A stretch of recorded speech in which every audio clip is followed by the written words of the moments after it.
Everyone, I think we might make a start. My name is Peter Gray. I'm the director of the Institute of Irish Studies, and it's my great pleasure to welcome you all this afternoon to our Irish Studies seminar. And we've got a number of people joining us online as well as in person in the room.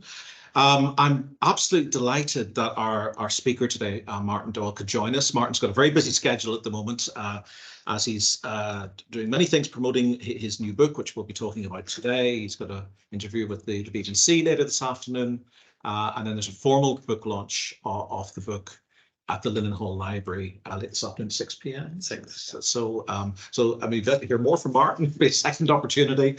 Just make your way down to the Linen Hall Library for 6. So Martin is, as I'm sure as many of you know, the books editor of the Irish Times, which he joined in 2007. He started his journalism career in London in 1990, writing for the Irish World, and then moving to the Irish Post in 1992, where he became editor, before moving on in 2001 to the Times. He's edited a history of the Irish Post, published in 2000, to mark its 30th anniversary. And Martin is a native of Banbridge, and more specifically of Lawrencetown, near Banbridge in County Down, a graduate of the University of St Andrews, where he studied French and German. And he contributed an essay to the 32, an anthology of Irish working class voices in 2021, and has also written a piece for the forthcoming Rutledge Handbook of the Northern Ireland Conflict and Peace. We're here today to hear Martin talk about his new book, which is entitled Dirty Linen, The Troubles in My Home Place. If anyone hasn't seen it, there it is, just published last month by Marion Press in Dublin, and available from all good booksellers. And to give you a sense of what the book is setting out to do, I'll just kind of quote the publisher's description here. The book offers a personal, intimate history of the Troubles, seen through the microcosm of a single rural parish, his own, that of Tullylish, in County Down, which forms part of both the linen triangle, historically the heartland of the North's defining industry, and also the murder triangle, as it became notoriously referred to in the 1970s, the Badlands devastated by paramilitary violence. And in the book, Martin seeks to lift the veil of silence drawn over the horrors of the past, recording in heartrending detail the terrible toll that the conflict took, including more than 20 violent deaths in the few square miles of the parish of Tullylish, and the long trail of trauma that it has left behind. In the book, neighbours and classmates who lost loved ones in the conflict, survivors maimed in bomb attacks, and victims of sectarianism, both Catholic and Protestant, have entrusted him with their stories. Writing with a literary sensibility, he skillfully shows that the once dominant local linen industry serves as a metaphor for communal division, but also for the solidarity that transcended the sectarian divide. To those who might ask why you would want to reopen old wounds, the answer might be that some wounds have never been allowed to heal.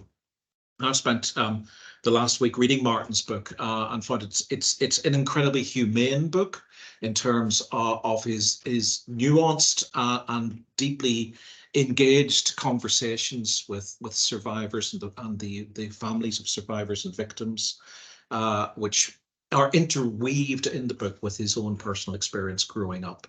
And his own family history within the parish as well. I recommend it extremely strongly to everyone as an extremely powerful and insightful personal account of the Troubles. Now, what Martin's going to do for us this afternoon is just talk a little bit about how he came to write the book, and then read an extract from one of the chapters. I've got a few questions to get us going in terms of conversation about the book, and then we welcome questions from the floor, from the people here in the room, and also from anyone who's online as well. So Martin, I'm going to pass over to you to say a bit about the book. Thanks very much, Peter. So I guess, first of all, thanks very much for coming. The book started off, I was asked by Paul McVeigh, who's a Belfast author of The Good Son, to contribute to this anthology of working class writing. And of course, the first thing I said was, you know, I'm from a working class background, but obviously, you know, fairly middle class, you know, lifestyle now, as books out of the Irish Times, living in Greystones, etc., etc. And he said that was fine. And then I said, you know, not as if I was trying to get out of it, but then I said, you know, to be honest, you know, growing up in the north of Ireland, class felt like a poor relation compared to sectarianism or whatever, in terms of what I felt held me back or what I was singled out and given a hard time for. And he said, so that's what I'd kind of want to write about. And he said, that's fine too. So left with no alternative, I took on the commission.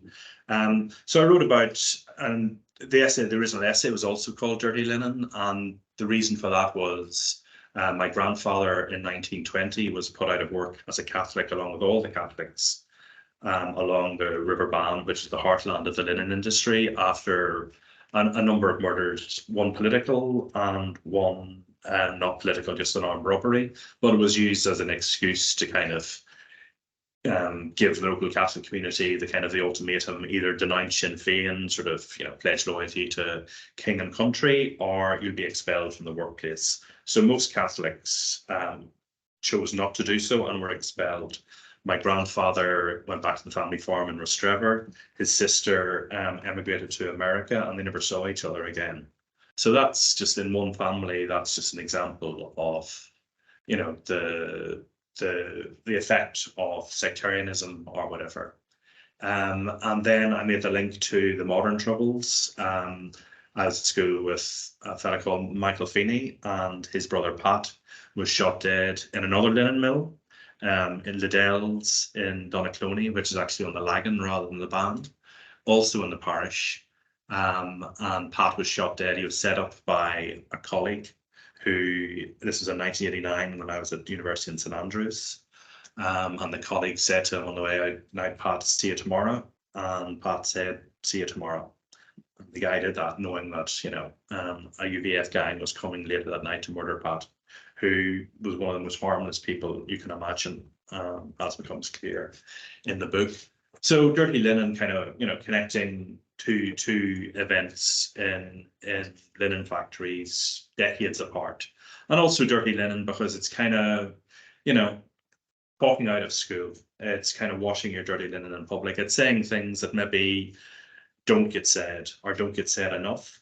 I also talk about, I talk out of school about what happened to me at school. So I'm a Catholic. I went to the nearest grammar school when I passed the 11 plus, which is Banbridge Academy.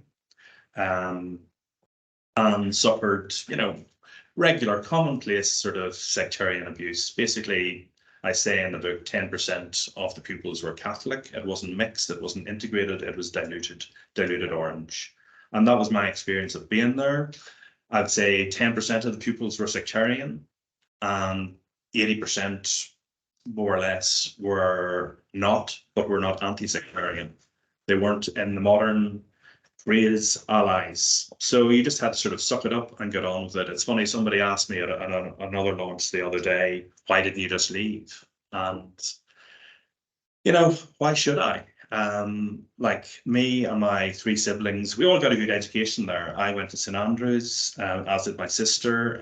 My brother Shane went to Cambridge, and Gary went to first Edinburgh and then Trinity. So, like, you know, I acknowledge in the book we got a very good education. It was an academic hothouse, but it was also, in the words of David Trimble, a cold house for Catholics. So that's kind of the background. So then, having written that piece, I mentioned in passing some of the other murders in the parish, including the O'Dowd's family. So Barney O'Dowd was my milkman, the family milkman, and he sort of stood on our front doorstep every day. So he was a real part of my childhood. On the 4th of January 1976, there was a kind of a family gathering, the last throes of Christmas. So Barney was in the house with his brother Joe, two of his sons, well, several of his sons, but including Declan and Barney, who were, I think, 19 and 22. And there's about 17 people in the house. And the UVF knocked on the door, burst in and shot Barney, seriously injured him. He lost a kidney. Two of his sons were murdered, and his brother Joe were murdered. And then after that incident, so you can imagine, like, Declan was also our coal man. So you can imagine in a small rural parish, you know, the coal man, the milkman, when they get shot, that sort of brings violence to every doorstep in the parish. So that was devastating for our community on both sides, because they served both sides of the community. And then I said, I kind of recall back to what happened to my grandfather and his sister. The family moved south after the violence because the mother, Kathleen, was terrified that the gunmen would come back for the rest of her family. So they moved south to County Meath, and I never saw them again. Until this piece was published in the Irish Times, and Noel, one of the sons, got in touch and said, would you like to meet Barney? He's still alive, 98, but still sharp. And I said, I'd love to. And so that was very moving. Like, you know, this is 45 years later, seeing someone from your childhood that you'd never seen in all that time. And he told me, you know, his story, not just the story of what happened, but also the story of, you know, growing up, starting a business. When he was at school, he went to the local Protestant school in Ballydugan until the local priest tried to move him and his brothers to a Catholic school, and the family resisted, which I kind of thought was interesting. It's one of the things that I do throughout the book. It's not just about the murder. It's not just about the aftermath. It's trying to tell the story of how people lived their lives, not just how their lives were brutally ended.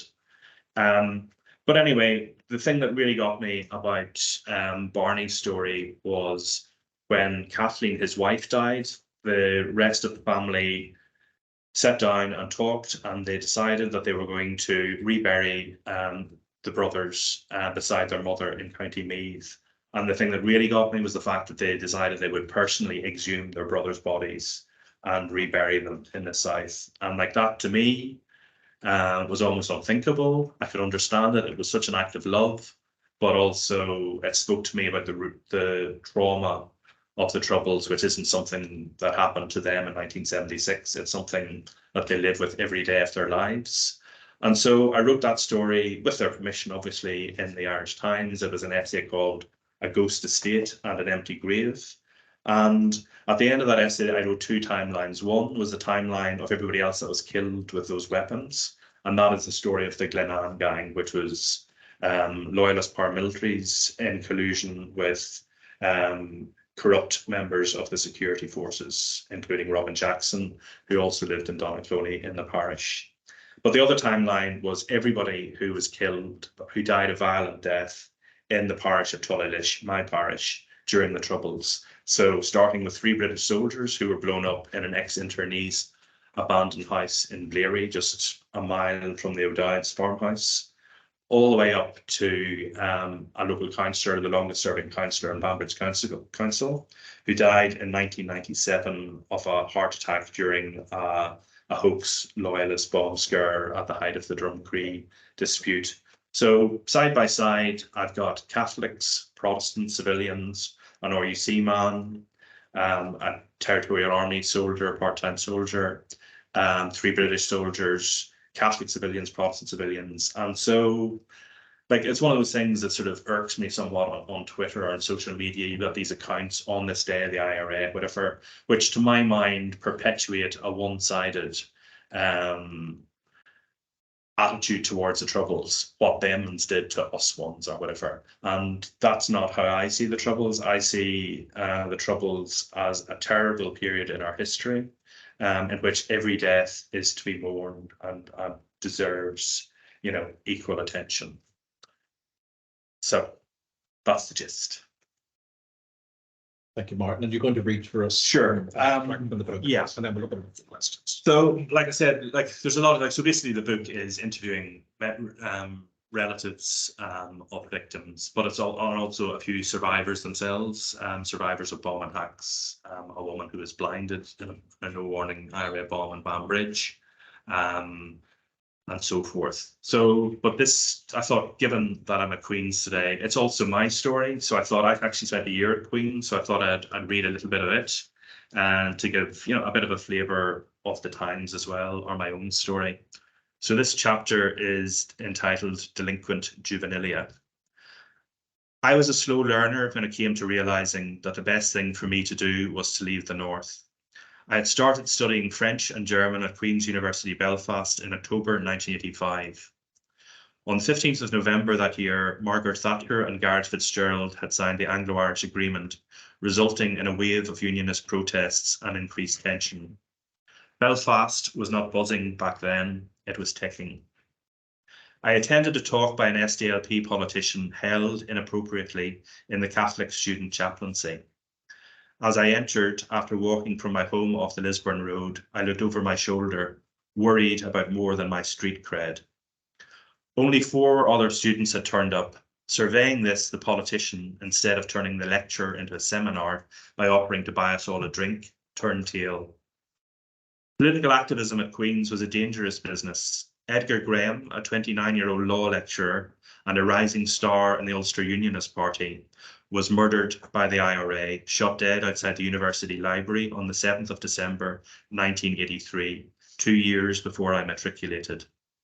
Sheena Campbell, a 29-year-old law student and a rising star in Sinn Féin, was murdered by the UVF, shot dead in the York Hotel on Botanic Avenue near Queen's on the 16th of October 1992, 2 years after I graduated. Her mother was from Tulladish. Having tried the year before to persuade one of my best friends, Andy, to stay and study in Belfast, I now was thinking of following in his footsteps and transferring to Edinburgh University, where he was a student, or to the University of St Andrews, where my sister Andrea was studying. I saw myself as a moderate. I had a relative in the police, and we played squash together in the bowels of the fortress that was Lurgan RUC station. In my time at Queen's, I played snooker in the Felons Club on the Falls with a student whose father had been a Republican prisoner, a requirement for membership. I was an equal opportunity sportsman. I lived near the Loyalist village area and faced a moral dilemma when Neighbours knocked, collecting for a Loyalist band. Inspiration struck.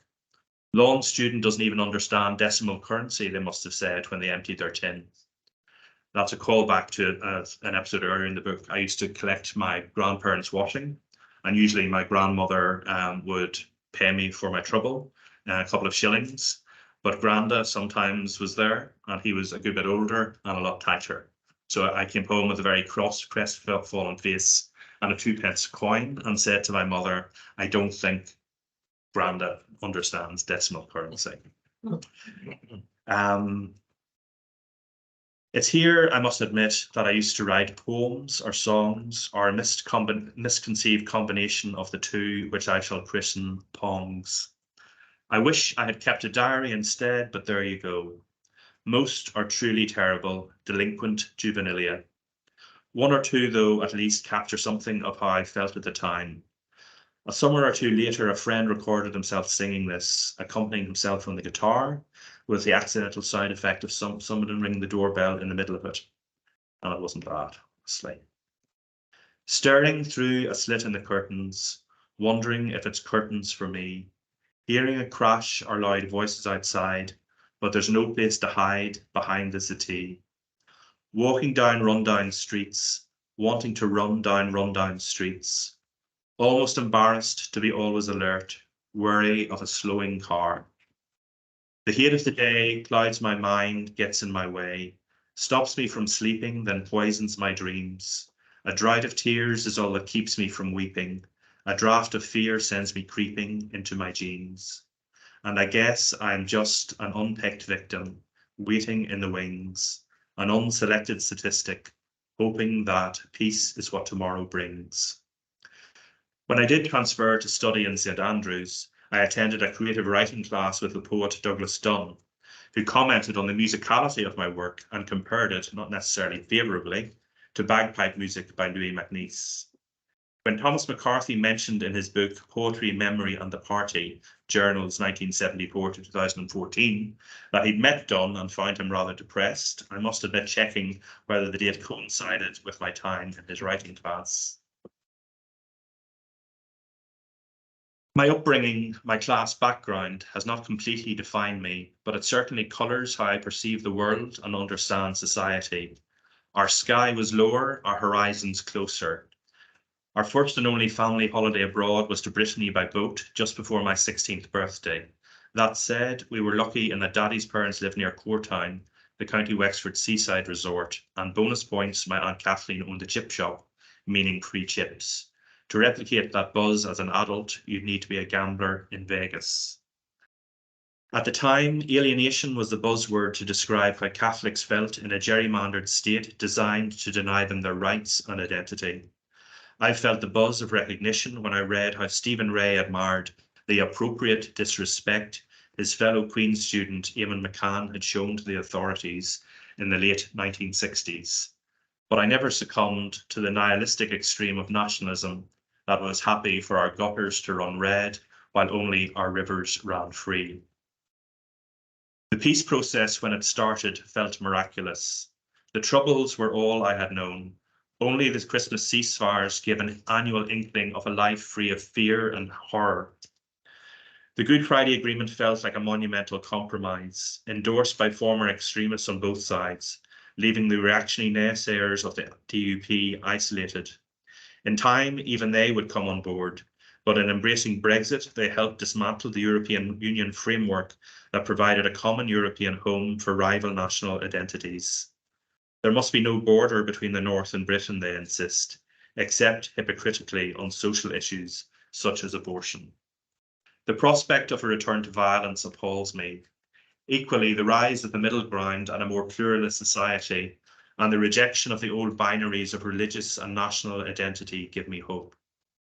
Regardless of whether a referendum on reunification is held and won, I would like to see ever closer links between North and South, and East and West for that matter. In such a scenario, everybody wins. In the 1970s, ugly oil drums filled with concrete and linked by scaffolding poles used to divide Banbridge's High Street from through traffic. Later, pretty flower beds and coffin-like troughs fulfilled that function. But every summer, another hardy perennial is allowed to colonise what should be a shared civic space in a mixed town. The red, white and blue bunting and Union flags of one tradition are strung up along the street, and a triumphalist orange art spans it, while side streets sport loyalist paramilitary flags. A party that excludes 40% of the population. What is that but Protestant privilege? If discrimination and domination are bad, does it really have to be said that indiscriminate murder is so much worse? A fortnight before the Omagh bombing on the 15th of August 1998, in which 29 people were murdered, the real IRA planted a similar £500 car bomb in Banbridge. Luckily, no one was killed. For me, the deepest divide was and always will be between those on all sides, including the state, who supported the taking of life for political ends, and those who opposed it. As John Montagu wrote in a response to Omagh, all I can do is curse, complain. Who can endure such violent men as history creaks on its bloody hinge and the unspeakable is done again? With no peace after the deluge, no ease after the storm, we learn to live inside ruin like a second home. Every August, a human effigy is trundled up the cut on a tumbrel by the local branch of the Apprentice Boys of Derry and set on fire on the Downshire Bridge. A human sacrifice, more wicker man than burning man, more folk horror than folk festival, like a gothic fever dream from an Andrew Michael Hurley novel. The effigy is of Lundy, who wanted to surrender during the siege of Derry. The contemporary message to Unionist leaders is, compromise at your peril. A war memorial stands at the top of the town, and a smaller one beside it honours members of the security forces killed in the Troubles. But there is nothing to commemorate civilians such as Pat Campbell, no Stolpersteine to make a new generation stumble and turn away from bad old ways. You will find a memorial to the Melmy Show Band in Dublin, another just off the dual carriageway where the killings took place, and there's a plaque on lead singer Fran O'Toole's old home in Bray, but nothing in the town they played for the night they were murdered. In the words of Kim Wagner, historian of the British Empire, we are not responsible for the past, but we are responsible for what we choose to remember and what we choose to forget.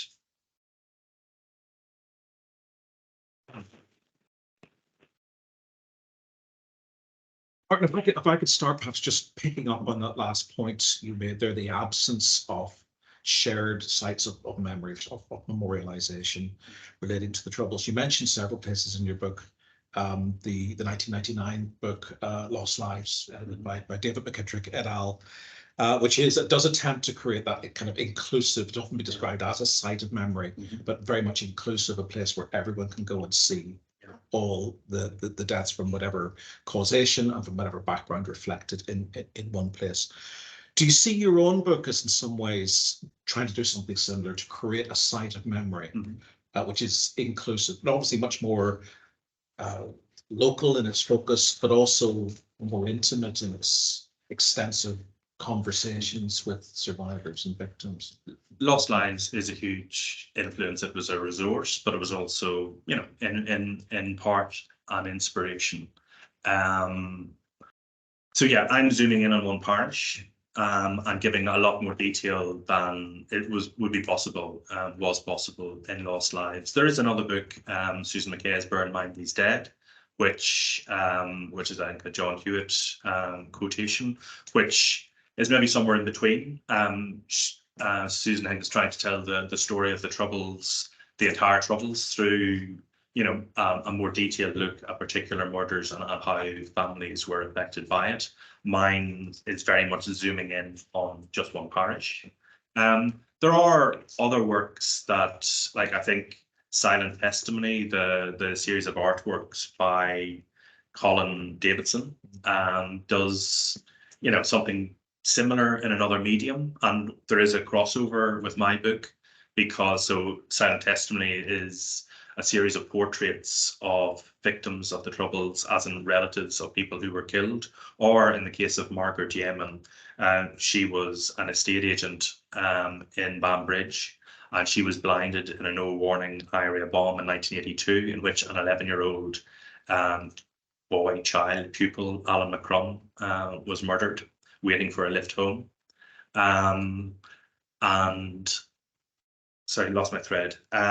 So I interviewed Margaret about how Colin Davidson painted her and persuaded her to take off the glasses, the dark glasses which she wore to kind of, you know, protect her privacy when she was out in public. And it's such a poignant story. And Colin allowed her to touch she was the only person who was allowed to touch her painting, because obviously she couldn't see it. And that to me was a very powerful story. So I think what Colin is doing in his paintings, they create a mood and an atmosphere, and likewise they bring together people from all sides of the community, and they're hung side by side. And so I think it's really important that people be remembered collectively, not just individually. Like I was speaking to you just before we started today. There's a man in the book, Eamon Kearns, two of his sons were murdered in October 1993. The 30th anniversary just passed last weekend. So they just celebrated Roisin, their 11-year-old daughter's 11th birthday party, when Eamon and Sheila, the parents, went to an Irish language class nearby in Lurgan. And while they were away, again, a UVF gang they didn't burst into the house, they walked in because the back door was open. So you still have that level of kind of countryside trust or whatever, and brutally exploited or betrayed. So the two boys were murdered in front of their sister. You can imagine what it's like celebrating your birthday every year since, you know, when it is tainted in that way by the murder of your brothers. Eamon's birthday is the 11th of the 11th, ironically. And Eamon said to me, you know, every year he watches the remembrance commemorations for, you know, people who died, soldiers who died in the First World War, the Second World War. And he says, you know, I watch that and I weep for those soldiers and those families. I can understand their grief, but I'm supposed to move on. I'm told by church and state, whatever, to stop, you know, pursuing justice for my sons. Like his sons almost certainly were the victims of collusion. And again, I know that Eamon and his family, they feel a bit abandoned by all sides, I guess, you know, by the church. Like he talks about the priest, the parish priest who would come and stand on his doorstep, wouldn't actually come into the house, just stood on the threshold, offered him some missals or prayers or whatever.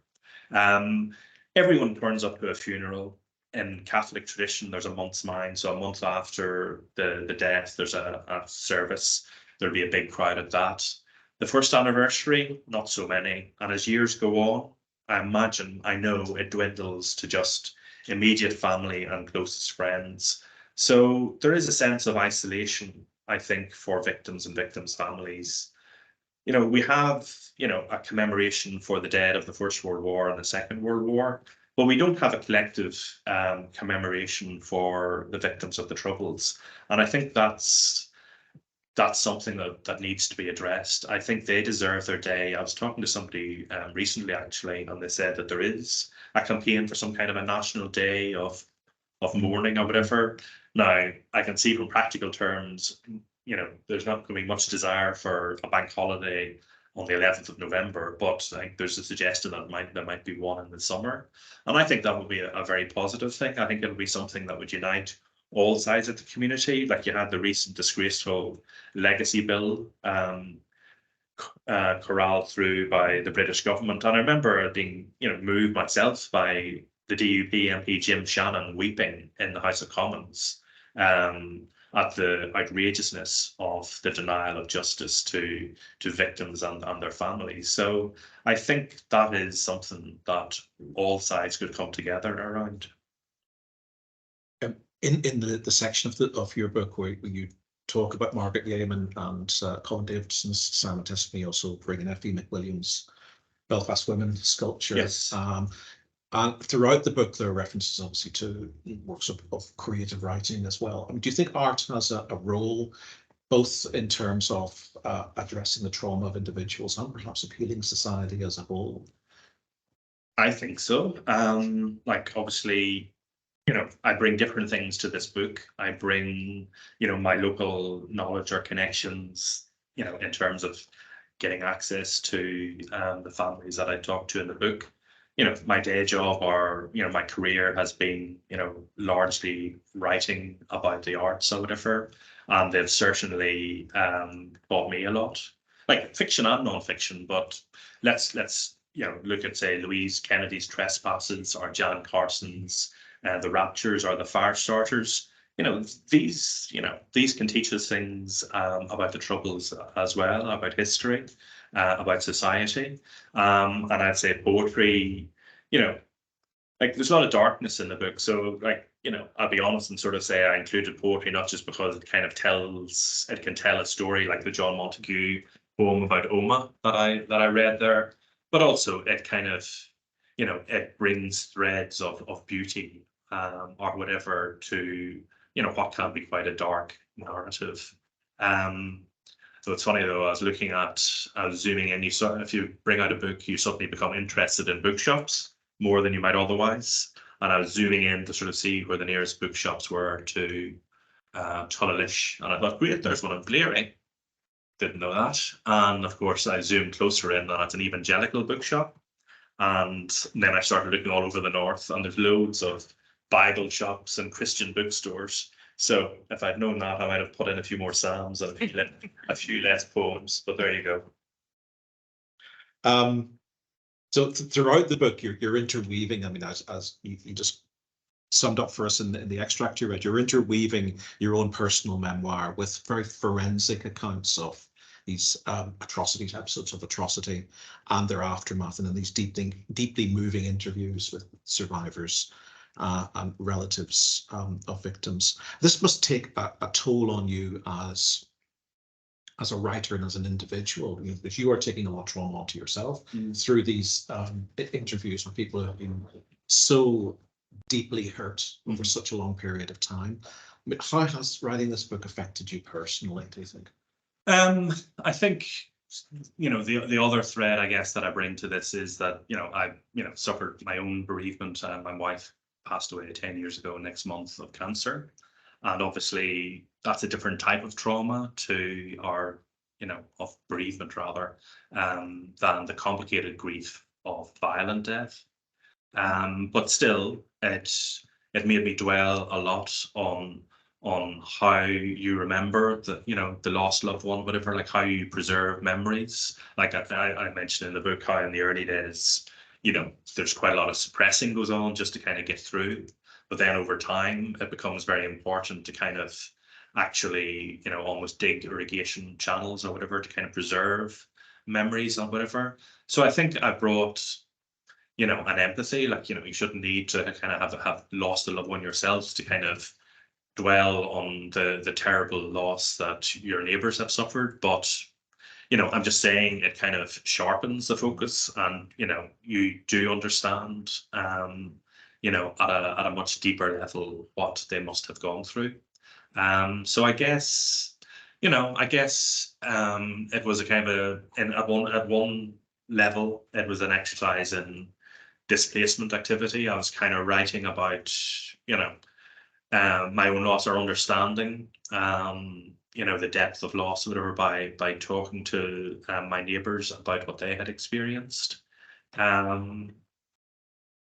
Some, there are some things that, every time I read them, like, they would move me to tears, like Margaret Yeaman, the woman who was blinded, talking about not wanting to leave hospital because she wanted to stay until, her eyes were fixed. She originally thought it was her eyelids or whatever else. She didn't realize, just how bad her injuries were.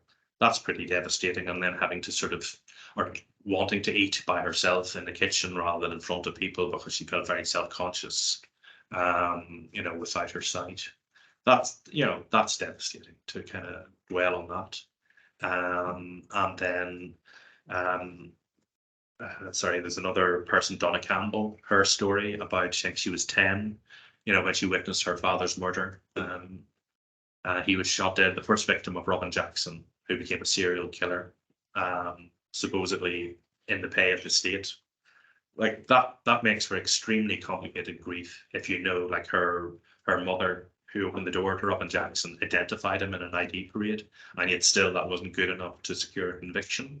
And he went on to kill more than 50 other people.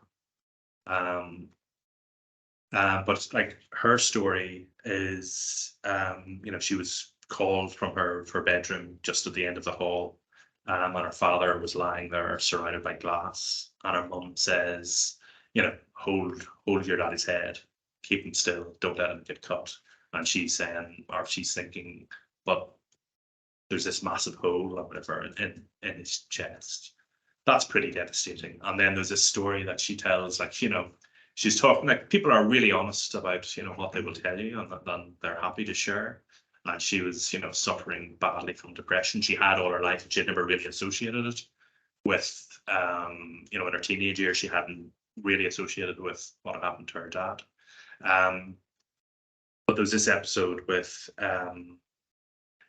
a box of fur. So her dad was a shop steward in the shoe factory in Banbridge. She used to work on slippers, whatever. And then the routine was they would come home and, the boys, the two brothers, would give the dad a slipper each. And Donna would take his white coat, his work factory coat off. And one day she found a little bit of fur from a slipper, a clipping from a slipper that he'd made in the pocket. And then he used to bring home, just little kind of slivers of fur or whatever, and then put it in a box, and she would play with it a bit like Furbies or something, I guess. And she was lying in bed, and this is, years later as a mother herself, lying in bed, unhappy, angry, whatever, and then thinking, oh, I need to bring this coat to the dry cleaners because I can't wash it because it's got fur. And then she thought the fur, and then she sort of went looking for stuff. And all these memories came flooding back about the box of fur. And even think about it now, I'm kind of almost welling up or whatever. Like, and then she sort of told her mum about it the next day. And her mum said, did your daddy speak to you? Her mum was always sort of, encouraging her to listen, and her dad would speak to her. And Donna says, he didn't speak to me, he was there. And so she had this kind of, really profound connection, memory, sense memory of her father, which is, profoundly affecting every time. Yeah, it doesn't diminish. repetition. One more question for me, and then I'll open it to the floor. So many of the accounts of the episodes that you address in the book bring up evidence of systemic collusion between paramilitaries, particularly the UVF Glenanne gang and the state, both in the commission and then cover up of what happened. And this evidence of collusion is hugely important to many of the survivors that relatives that you speak to as well. How confident are you that the truth of these events will ever be legally acknowledged? So this is something you talk about on through a number of case studies. It's a strange one because a lot of the people that I was interviewing, I was almost sort of traveling in the wake of John Boucher, who's now the interim chief constable of the PSNI. So John Boucher has been, for the last 5 years, been working on 2 major reports, Canova, which is about the steak knife series of murders. And the suggestion is that steak knife Freddy Scappaticci was, a British agent responsible for many deaths. And therefore, the British state indirectly is responsible for many of those deaths. So that report is due out any day now. And then the second report is into the Glenanne gang. It's called the Denton report. And he told me he couldn't really say anything to me because obviously, it's confidential. But he did say that he hoped that it would be brought out for the 40th anniversary of the 50th anniversary of the Dublin Monaghan bombings next May as a target date. So for a lot, I know for a fact that some families that he has been talking to, and they had placed a lot of trust in him, and they're now kind of thinking, they're he'd sort of said to them, I will pursue the truth wherever it goes, no matter how high. And talking to to one of the people that I interviewed, and he now sort of feels, he was sort of thinking, you said to me you were going to go right to the top shelf if needs be, but now you are the top shelf. So, and I sort of said to him, listen, don't prejudge. Let's see what happens. It could be possible that, with him in that position, that puts him in the ideal position to actually kind of follow through. It'll certainly be seen as a huge betrayal if the Denton report into the Glenanne gang is suppressed, or if it is watered down so much that it's all but meaningless. I would like to think that it will come out and that it won't be sort of, covered in black ink so that, we won't be any further forward. I would love nothing more than this book to be out of date within 6 months. If the Denton report comes out next May and tells us a lot more details about who's responsible and what the RUC knew, what the special branch knew, in terms of the O'Dowd's murders. I have heard names that have been mentioned as to those 3 people arrested the night of the O'Dowd's murders, and it's my understanding that one of them is a relative of Robin Jackson, for example, and that puts a whole new perspective on, Robin Jackson was never even questioned about that murder. It puts a whole new perspective on it if RUC Special Branch knew almost immediately who was responsible, and then for him not even to have been arrested for that crime. So honestly, at this point, I don't know. John Boucher's got a very good track record, and a lot of the families have a lot of faith in him, but it remains to be seen. As one of the families said, they said to him, you're not the first man trying to get to the truth here. You've had Stalker, you've had John Stevens, and they've all been run out of Dodge. So is John Boucher going to be the latest in a long line of senior British police officers run out of Dodge? Wait and see. Watch this space. Mark, thank you very much. Let me open it up to the floor and also to people online. If you'd like to ask a question, you can type a question into the comment or the chat box, or electronically, you raise your hand and I'll unmic you. Yeah. Hello. Congratulations for the book. Thanks very much. So I am a PhD researcher over at the School of Law, and my research looks at rural experiences of victimhood in Northern Ireland. And one of the things I'm looking at is like the rural-urban differences of dealing with the past. So, for example, rural geographical isolation and access to support services, or you had mentioned the likes of, countryside trust, so the likes of suspicion and what that means if there was an official truth recovery process, just those rural intimate details.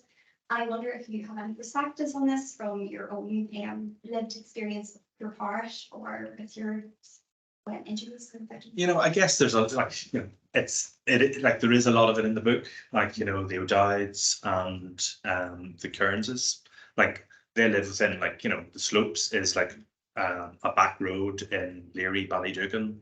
The O'Dowd murders were January the 4th, 1976, and then the Kearns murders were October the 29th, 1993, and yet so temporally quite far apart, and yet geographically I would say 500 yards, if that.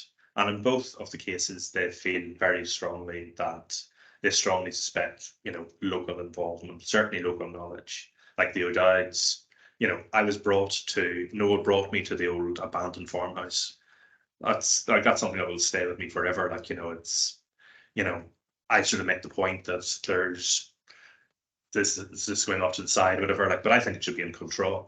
I think, well, obviously with the family's blessing or whatever, but Cultraw is a sort of celebration. It was designed with this kind of folk park celebrating the fabric, the built heritage of the north of Ireland.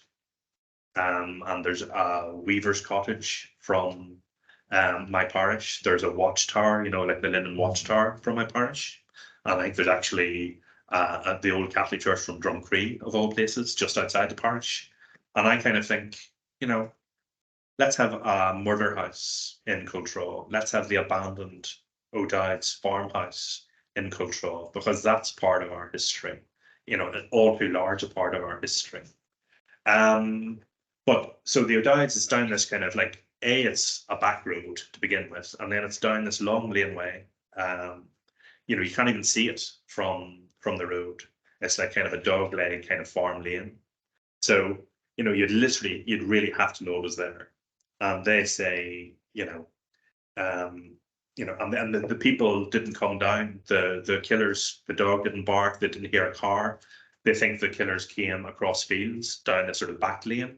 So again, that level of local knowledge is, it really does point to a neighbour having been complicit in that murder, if not actually taking part in it. Like Barney O'Dowd believed that he had identified one of the killers, somebody that he knew from the parish. The police were adamant it wasn't him, it was Jackson, despite not arresting Jackson, despite that feeling. The man that Barney identified was arrested and held for 3 days, and they tested his clothing and they found gunpowder residue on his coat in several places, and he had no explanation for it, and yet no charges. So that sort of stuff. And with the Kearnses, again, strong. The family has a strong suspicion that they were set up by people who live near them, and that's hard to live with. And every family is different. The O'Dowds moved away. The Kearnses still live in the house where those 2 boys were murdered. Again, I can understand that. You do have a real attachment to a place where you have lived with. That's where all of your memories are. So it would be very hard to leave, but also I imagine very hard to live with as well. And also on the other side, Robert Harrison, the son of Bobby Harrison, the RUC man who was killed in Guildford. Again, he strongly believes that there must have been kind of a local connection. The phone call was from a public phone box a couple of miles away. He believes there must have been a lookout as well as the gunman. There must have been a lookout hiding around the corner as part of the operation for it to have, been successful.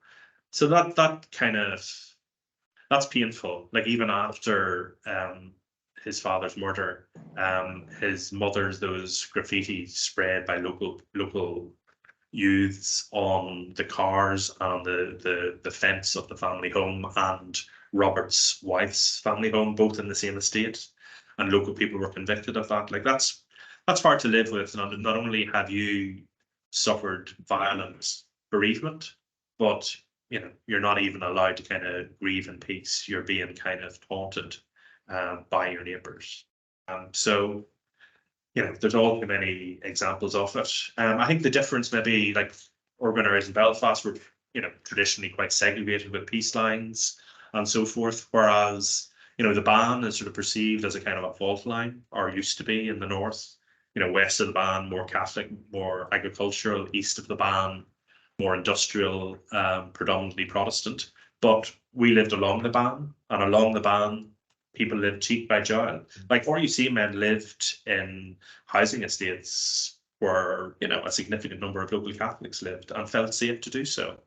And they drank in my local pub, Lavery's in Lawrencetown. Like the local RUC man, community policeman was interested in racing pigeons, whatever. And so like there's a level of kind of trust, if you like.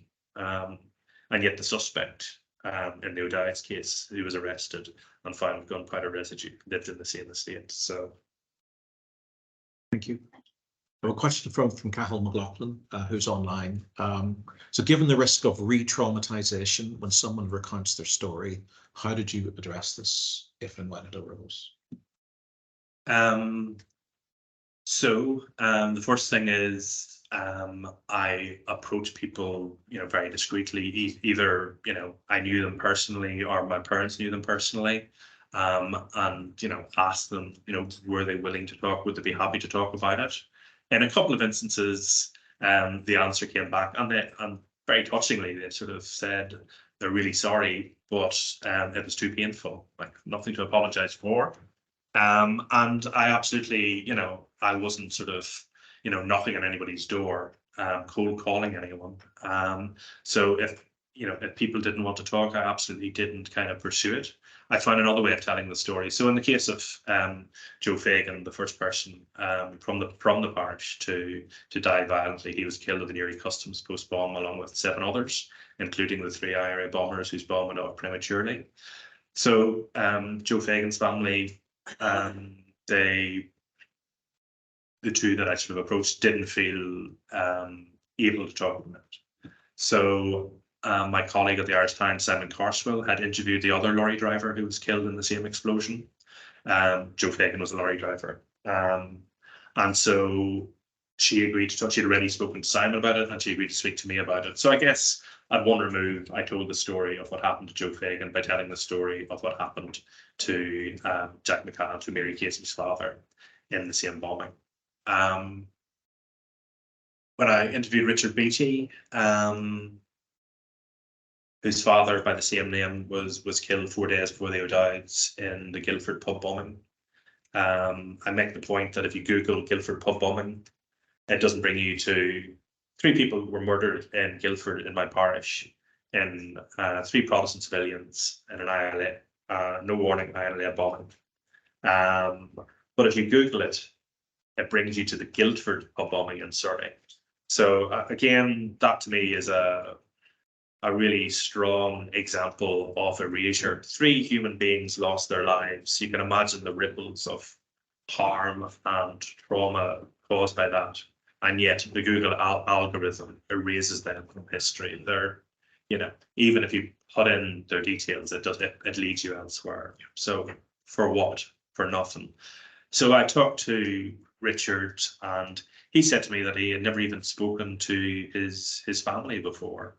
Like, you know, I personally believe it's not healthy to repress or suppress memories or trauma. I think sunlight is the best disinfectant. I think it is important in a sensitive way to talk about things and talk about it with somebody you trust. So I guess he was sort of taking me on trust or whatever.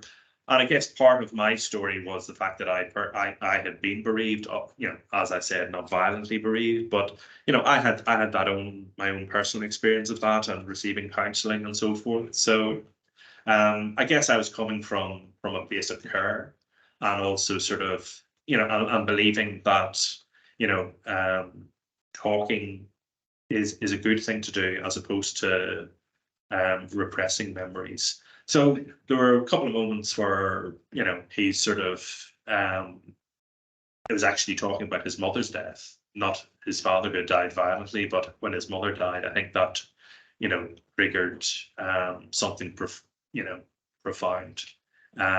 And he did, he was struggling, whatever, like, so we took a bit of time out and I began talking about my own experience. So, I'm not a professional counselor.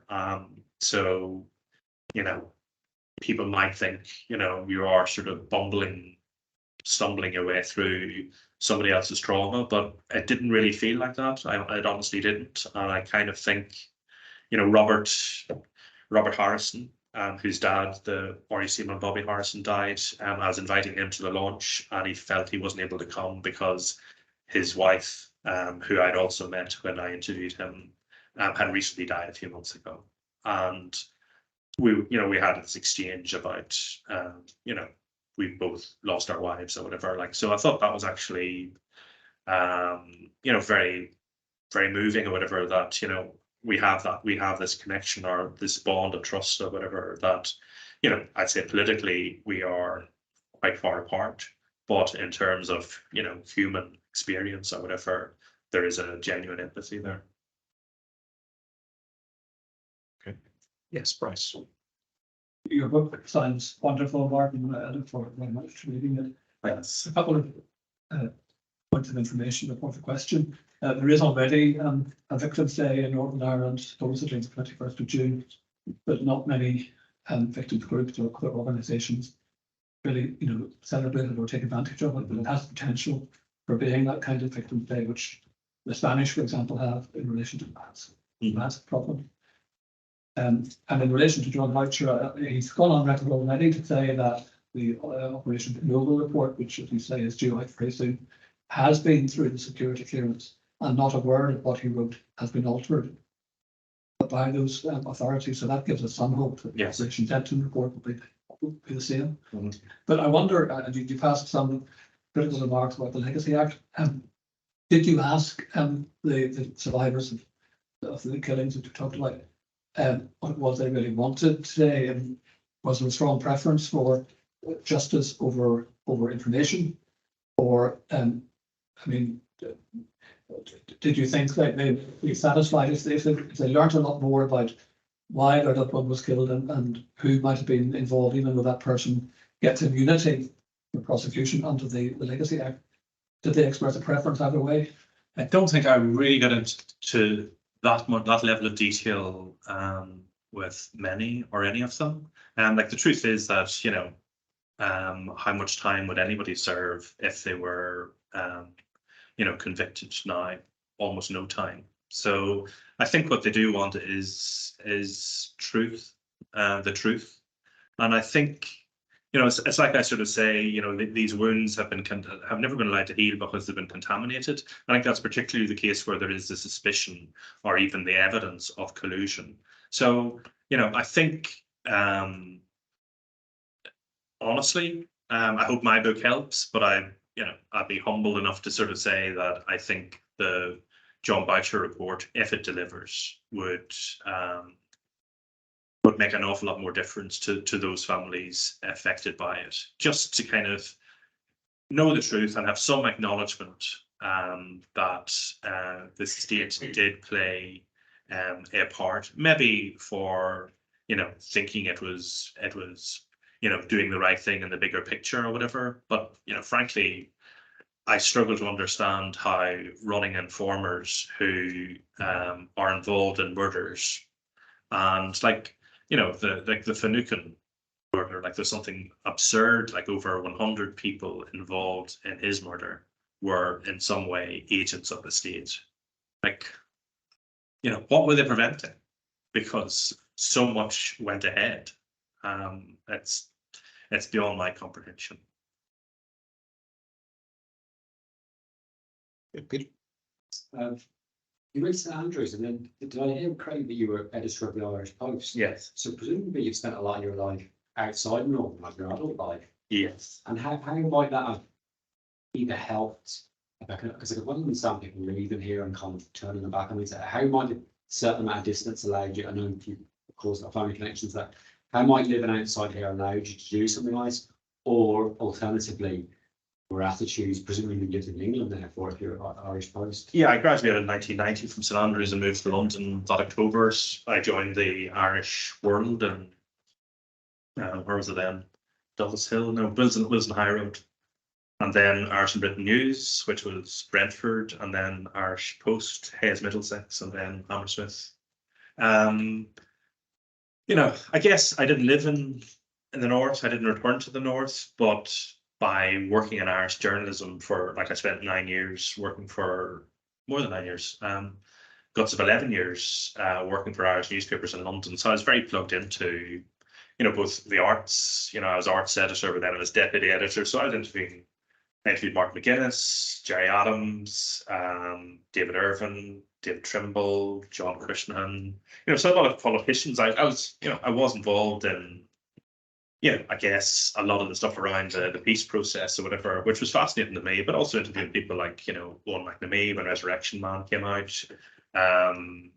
You know, lots of Blackstaff books, whatever. So very connected to living there. Distance, you know, I don't know if I would have written this book if I still lived here. I think, you know, I kind of like the kind of living at a remove.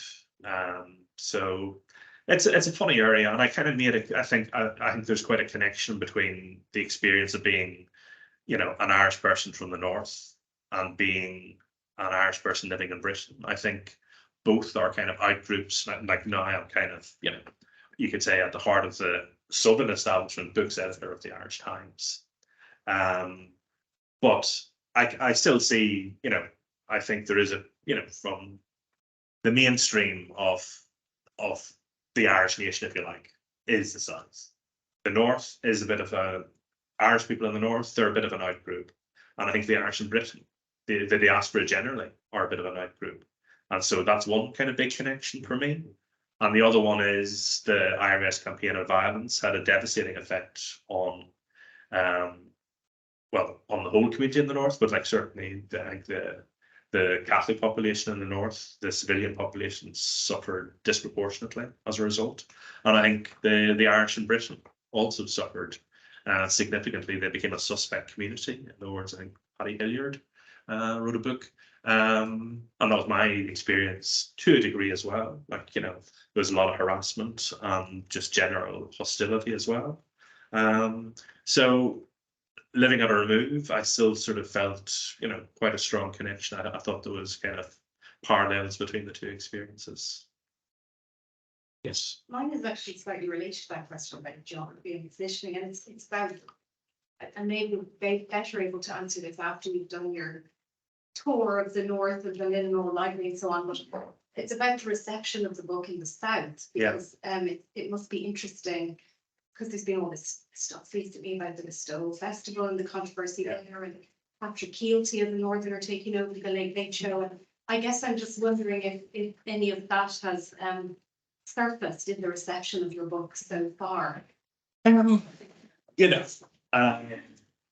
know, it hasn't broken through into the, like, it's striking to me that it's in, for example, it's in the top 1,000. It's been in the top 500. It's always been in the top 1,000 on Amazon, which is kind of quite significant for an Irish book, whatever, for an Irish title. So it's selling, but it's not selling terribly large numbers in the South. Like, I've just been signing more books in Dromore. They've sold out. That's probably the nearest bookshop to the town. So, like, you know, there's definitely interest in the North. There's a degree of interest, like, there's getting very positive, like, nobody is, you know, there's been very positive response in the South. But then maybe Conor O'Cleary, who's a former colleague, but he's actually from the North. And So, and then Catholic again, another northerner who is former director general of the RT. He's one of the blurbs in the book.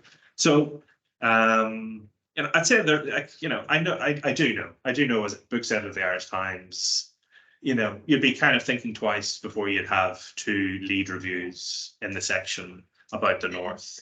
That's the truth, you know. There is kind of a degree of resistance in a lot of media, you know. RTE still waiting for the call from them to, you know, to be on the radio. I've done Pat Kenny, I've done Matt Cooper on, these are independent radio stations, done a lot of kind of regionals and whatever.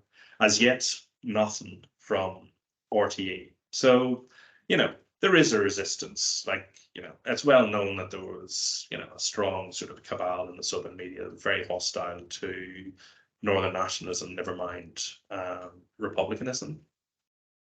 You know, are there still elements of that? I think there probably are. But I think hopefully the story is written, like Anne Cadwallader wrote Lethal Allies. She's sort of done the kind of Glenanne gang story. So, you know, I've drawn on Anne's research, absolutely. But, you know, what I'm trying to do is somewhat different. It's a bit more akin to Susan McKay's Bear in Mind These Dead, except with a much tighter focus. And I hope that by, you know, by having the emphasis maybe more on the human stories, like I'm not at all shying away from, you know, the collusion, but of course that's only one side, because, you know, there are Protestant victims as well, and the British soldiers, whatever. Because it's maybe more holistic, I think that will kind of maybe bring more people into the tent. And I think because it's written with a kind of a literary sensibility, if you like, you know, easy for me to say, but, you know, like the response generally has been that, you know, although it's a very dark story, it is actually, you know, written in an accessible way. Like it is kind of balancing act. I wanted to write a book that my neighbours could read, that maybe, you know, like I said, there's no bookshop in Banbridge. There's just literally just Waterstones has just opened in Craigavon. Perfect timing. But, you know, this is something that I want to kind of work at many levels or whatever. And, you know, hopefully it will transcend. But wait and see. Question at the back. Hi. An early one. Hi against that. It just follow up from that question. You think the time of the book launch maybe was off with the books of Ethan Moore and Maria Clackle both hitting the shelves at the same time and coming from the north? You know, there's a lot of books about it. Like, you know, one of the reasons I went with Merriam Press as my publisher, like Conor Graham, like they're based in Newbridge, Kildare, but Conor is from Hollywood, same town as Louise Kennedy. And the reason I went with them is they did really well with Old Ireland in colour, so deep pockets, but also, you know, Conor has a real connection to the north. He's got a really strong list: State Knife, The Padre. You know, like the shortlist, you know, my book is on the non-fiction shortlist for the Irish Book Awards, along with Ethan Moore's book, along with help me out here now. There's 2 or 3, like my son was sort of looking at it. Violence. Oh, sorry, there's a Thread of Violence by Mark McConnell, which is about the notorious Malcolm McDowell, what's his name? QUB. Yes. Yeah. You know, and my son's going violence, Sinn Féin, murder, whatever. So, like, you know, there is, you know, there are a lot of books. There always are a lot of books. Timing, it was as early, like I wanted to get it out this year, and like it was kind of rushed. You know, it wasn't rushed out. That makes it sound, you know, like it was thrown together, whatever. Like, but yeah, I didn't want to wait until next March or whatever. Like, you know, this is a good time to kind of bring out books in terms of, you know, with the Christmas market around the corner. That's me brutal. Like, you know, In there, big pardon. just to follow up on what you're saying, I found it very tough read, as in it was, you're talking about your parish and I come from my parish, and we could compare those at a later date. Sure. But Where are you from, Sam? the Shankill, and I consider that to be my parish. as Yeah. such. I found it very disturbing, on the fact that there was a lot of collusion, and I have to look at the bid myself to see that, but also the similarities. The neighbours are involved, the family are involved, and it's the nutman, it's the coal man, Yeah. the guy in the street who suffers the most Yeah. of this. But also, like, they were connected themselves, like, you know, like Bobby Harson and Barney O'Dowd. They, you know, politically, they disagreed, obviously, but you know, they were neighbours and they got on. Like Noel O'Dowd says, there's a lot of respect there. Robert Harrison as well. Like there's a very touching thing in the book where Bobby Harrison's wife Gladys, you know, her best friend growing up was a woman called McInerney in the townland of Tullinish, and they would meet up every Sunday. And Mrs. McInerney would go to half 8 mass in Lawrencetown, and Mrs. Harrison would go to 11:30 service in Tullinish, and in between they would meet for tea and sandwiches, whatever. And you know, so I think that's a really important thing. And like wherever, you know, I find these kind of threads that kind of bring people together, like, you know, one of the victims in the darts club, the guy who was, you know, the one person who was shot and survived, Freddie Armstrong, I think, Freddie Thompson. And, you know, he was one of the few Protestants there or whatever. Like, but I kind of say, you know, like, you know, the loyalist paramilitaries who shot him, they'll probably think, well, he shouldn't have been there. And I'm saying he absolutely should have been there. Like people like that there who kind of, you know, socialize across the divide. They are the mortar that held this place together. They are the best of us, frankly, who lived lives beyond prejudice, beyond their bubbles. And another thing that I say in the book as well about, like, you know, religion gets a very bad rap, and frankly, rightly so, for its role in the conflict. Like, you know, the bigotry of EMPs, whatever, is absolutely one of the, you know, inciting incidents in the conflict. But I think we are almost, because it becomes almost like a cliche when victims' families appeal for no retaliation. I kind of think we should sort of take pause and take a beat and think just how big, you know, a gesture that is, like how noble at your sort of lowest ebb or whatever, like when you're, you know, the emotions must be coursing through you, the adrenaline must be coursing through you, and yet the instinct is to kind of appeal, and more often than not, it is based on Christian faith, and like, you know, Rosie McConville's her son is rubbing his legs. She was paralyzed after the Bleary Bingo bus shooting, lived on for 11 years, and her son says, you know, she'd be better off dying that night, which is a tragic thing for any child to say about their parent, but she suffered such pain, and he used to rub her legs and try and give her relief. And he said, if ever, I think he was 15 or 16, he said, if I ever find out who did it, Mum, I'm going to kill them. And she said, son, I pray for them every night. And then the mother, who had also lost her father in the same attack, said, you know, she said the rosary for the murderers. So that's enormous to me. And I think that's, you know, I think we need to sort of take a bit of time and sort of reflect on that. Likewise, Dixon McCrum, the uncle of Al McCrum that I mentioned earlier, the 11-year-old boy, and he spoke, you know, he sort of said that is, you know, what happened is it's God's will, or we must accept it as God's will, or whatever. You know, that, you know, that was something that I kind of learned from the book, that you know, religion was kind of partly to blame, but it also was like a kind of a backstop that saved this place from descending into former Yugoslavia levels of internecine conflict. So I do have one question about religion online. I think maybe you might have answered it already, but as church attendance levels fall across the board and successive censuses show fewer people attending any particular faith, do you feel this could play a part in tensions easing in the north of Ireland? You know, probably not really, to be honest, because like I think the people carrying it out, like, were, you know, even back in the 70s, there were cultural Catholics and Protestants rather than, you know, I don't think people were being murdered for their views on transubstantiation or whatever.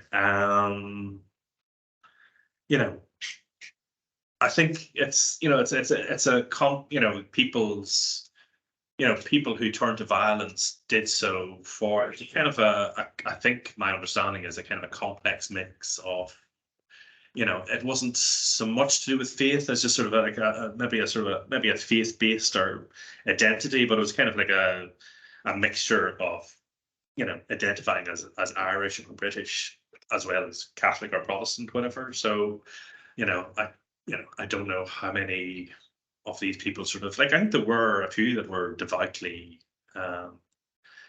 practicing or whatever on both sides, but Yeah, sorry, short answer is probably not. Yeah. Yes.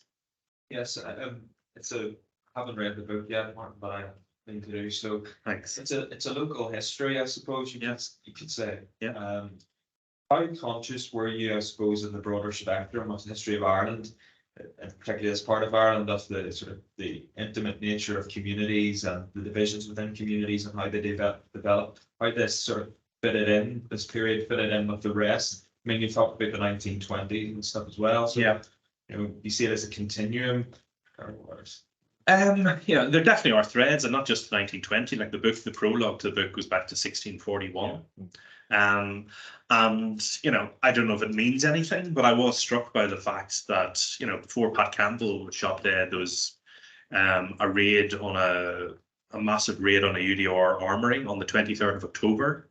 And the year before, there had been a massive raid on a UDR armory in Lurgan on the 23rd of October. So that's a bit of a coincidence. But then when, I'm reading about 1641 and I read that the 23rd of October was the date that the 1641 rebellion started, and that it was, a law in Ireland, when the Church of Ireland was the Anglican Church was the state church, it was by law that had to be marked by a sermon in every Anglican church, the denunciation of this Catholic atrocities against Protestants. And I kind of thought, that's a big coincidence. Maybe it doesn't mean anything, but maybe it actually does. Like Robin Jackson was from Donegal, and in the kind of the Trinity depositions about massacres in 1641, Donegal was listed as one of them. So He was sort of notorious, wasn't he, as being one of the worst sort of killers and history of the he absolutely was. Now, I'm just sort of speculating. Was one of the driving forces. Some sort of tall tales that he had heard about a massacre in his native Donegal in 1641. It's not beyond the bounds of possibility. Sort of Billy Wright, I suppose, took over from him, didn't he? Really, as the kind of bogeyman of. And indeed he was a bogeyman of local Catholics, but it's even in those days in 1640s you had that sort of figure, that kind of shadowy figure of doing harm to the perpetrator in my parish in that case was a local Catholic chieftain or Philomene McNeil, whatever. I guess I do want the book to be sort of, or seen as a sort of, it could be representative of the North as a whole, but of course it can't be because, like Bloody Sunday and Ballymurphy Massacre and the Shankill bombing, how do you can't tell the story of those, terrible atrocities through what happened in Funalish. But, the linen industry is the defining, I think a lot of people would see the North as, Samson and Goliath, the Harlan Wolf, whatever, as that is the kind of symbol of northern industry. But actually, the linen industry was, widespread throughout the North, along every river, the Bann, the Lagan, up to upper lands in Derry, whatever. So that is like a kind of a representative sort of thread for northern culture, if you like, which I thought was an interesting thing to draw on and explore a little. Okay. Time for one or two more questions. Go Adrian first. Yeah, thanks. A Princeton academic called Stathis Calivas, if I pronounced his name correctly, wrote a book called Logic of Violence and Civil Wars. And what he argues for is that in many civil wars, the settling of schools, local reasons come to actually motivate quite a lot of violence that actually bears no relationship to, as it were, the national aims of the two antagonists. I wonder if there's sort of echoes of that in some of the stories that you have picked up. I'm not sure. That's definitely something I believe happened in the Irish Civil War. Right.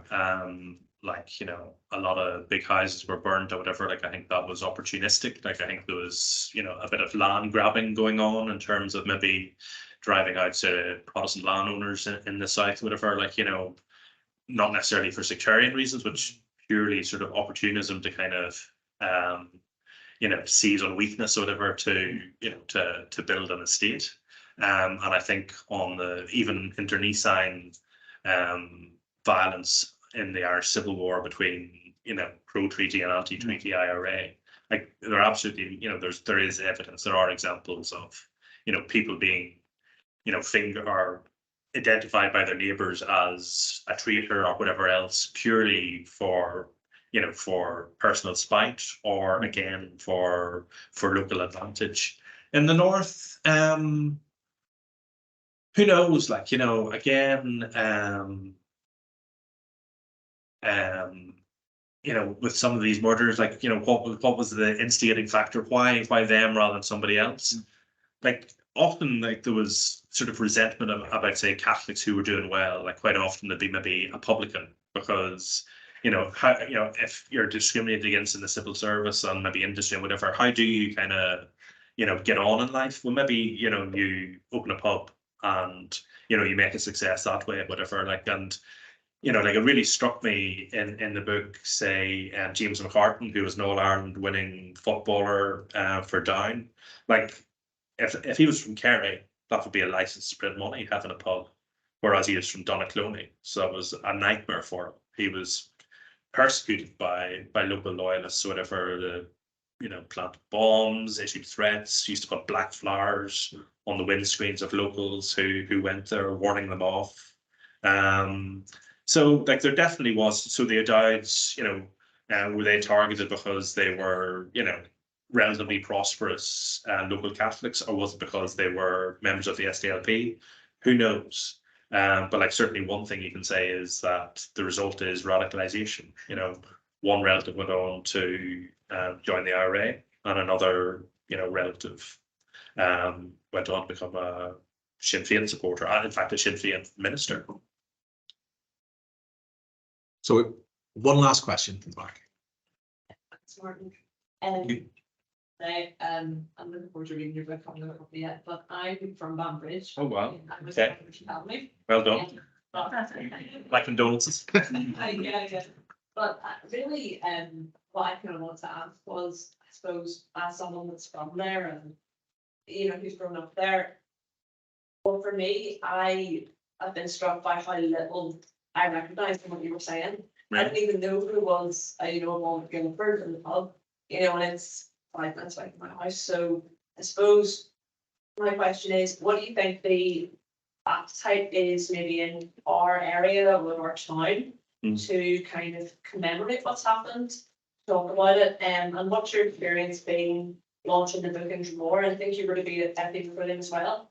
Yeah. What's your experience been in our area launching this book? What's the appetite to maybe commemorate the troubles in our place a bit more? I had a local launch in Lawrencetown, actually, where I'm from, in the kind of the parish centre. There was over 100 people there, including a lot of the relatives. That was very heartening for me. Even, a representative from the Fagan family who weren't actually interviewed for the book, but the story is in it. So that was heartening. There's been a very positive response, kind of people talking about it. They're learning, like, even people whose stories are in the book, they're kind of, they know their own story maybe inside out, but they maybe, it's sort of seeing it as part of a bigger jigsaw. They're telling me that they've learned a lot from it.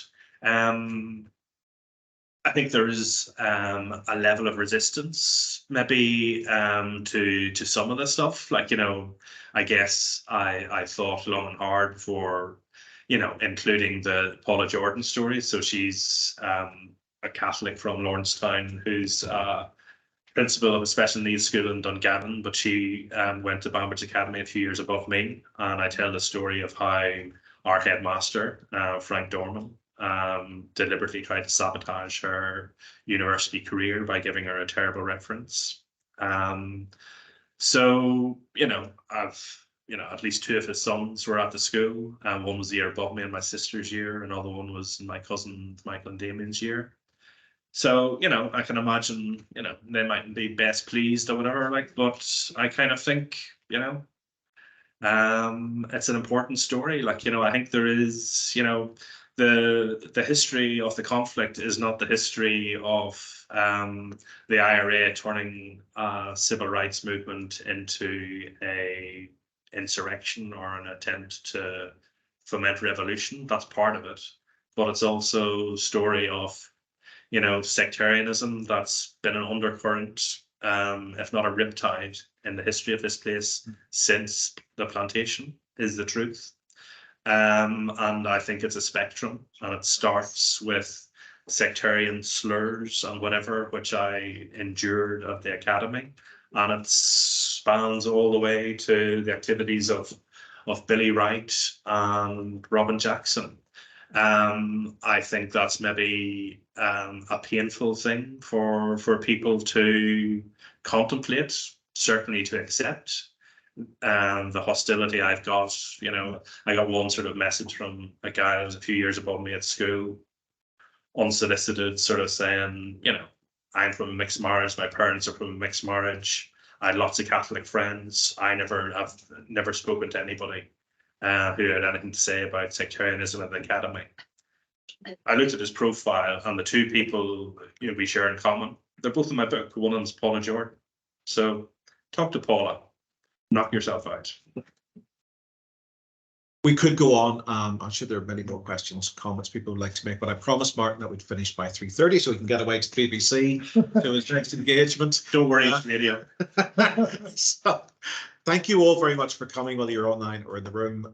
It's been a great event, Martin. Thank you so much for giving us your time.